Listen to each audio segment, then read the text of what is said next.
Assalamualaikum warahmatullahi wabarakatuh. Pertama-tama puji syukur atas kehadiran Allah Subhanahu wa taala, atas rahmat dan hidayahnya sehingga saya masih diberi kesempatan untuk menunaikan tugas final dari mata kuliah Pengelolaan Reputasi dan Krisis.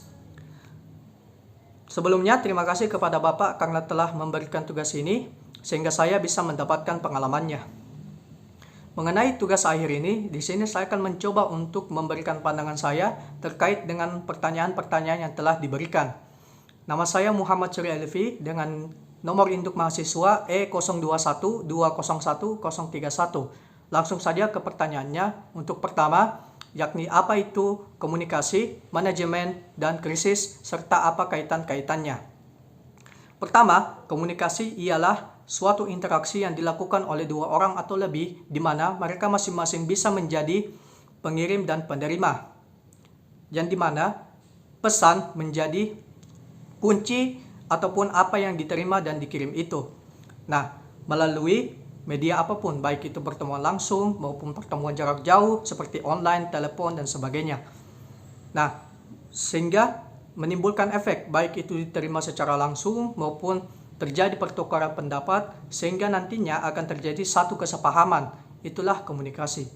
Terus manajemen ialah bagaimana memanfaatkan sumber daya secara efisien dan efektif guna untuk mencapai suatu tujuan tertentu. Dan untuk krisis, yakni keadaan genting atau kemelut yang dialami oleh suatu organisasi atau perusahaan yang dimana mampu berpotensi untuk menghancurkan reputasi, kredibilitas perusahaan maupun menghancurkan kehidupan perusahaan sehingga tidak bisa lagi beroperasi secara penuh. Itulah krisis. Kaitannya apa? Krisis itu bisa terjadi karena adanya kecacatan baik dalam manajemen maupun dalam komunikasi. Karena komunikasi dan manajemen merupakan suatu hal yang sangat penting dalam perusahaan. Jika hal ini tidak bisa dijaga dengan baik, maka berpotensi untuk terjadi krisis.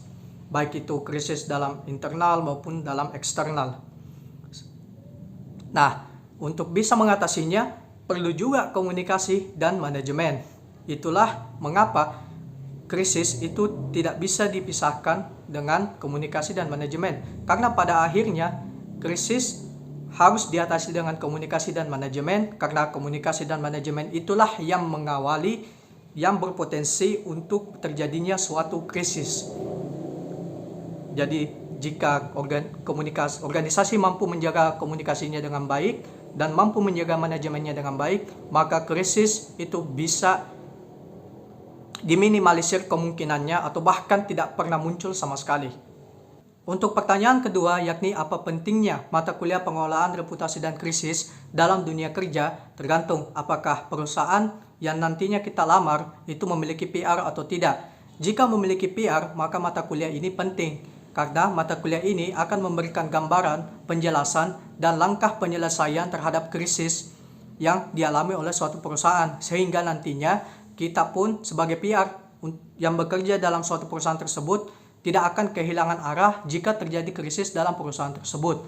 Namun, jika perusahaan tersebut tidak memiliki PR, maka bos atau pemilik perusahaan itu yang akan menjadi kunci. Jadi 50-50, karena pada akhirnya keputusan dari bos atau pemilik perusahaan itu yang akan menentukan apakah terjadi krisis atau tidak. Jika keputusan itu baik, maka krisis pun tidak akan terjadi atau bahkan kecil kemungkinannya. Sehingga mata kuliah pengelolaan reputasi dan krisis itu tidak akan terlalu berpengaruh banyak. Tapi jika keputusan itu buruk, maka mata kuliah ini akan sangat penting, sama seperti alasannya ketika perusahaan memiliki PR. Kira-kira seperti itu pandangan saya terkait pentingnya mata kuliah ini terhadap dunia kerja. Untuk pertanyaan ketiga, yakni bagaimana jika saya menjadi seorang public relations dan terjadi suatu krisis di perusahaan tempat saya kerja, apa yang harus saya lakukan dan bagaimana cara saya mengatasinya.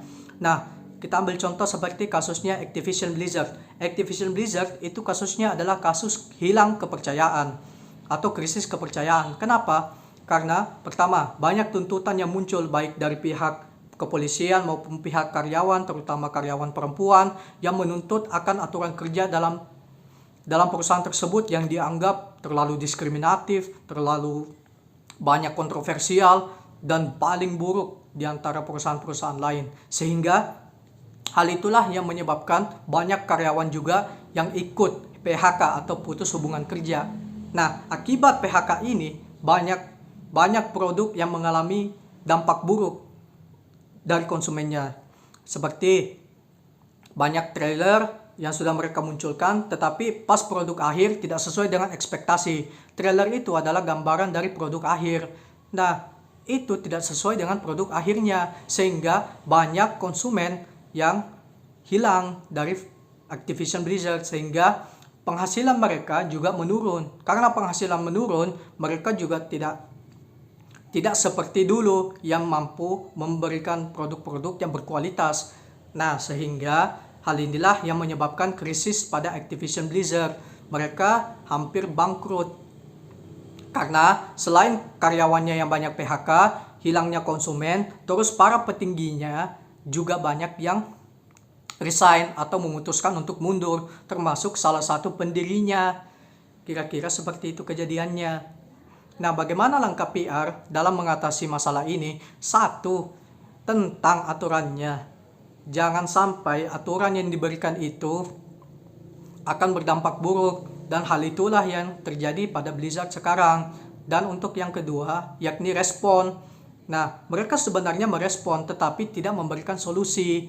Nah, solusinya itulah yang harusnya diberikan terhadap tuntutan-tuntutan itu, supaya nantinya untuk kedepannya produk yang mereka hasilkan dan lingkungan kerja bisa diperbaiki sehingga Blizzard nantinya bisa menjadi lebih baik. Namun itu tidak dilakukan.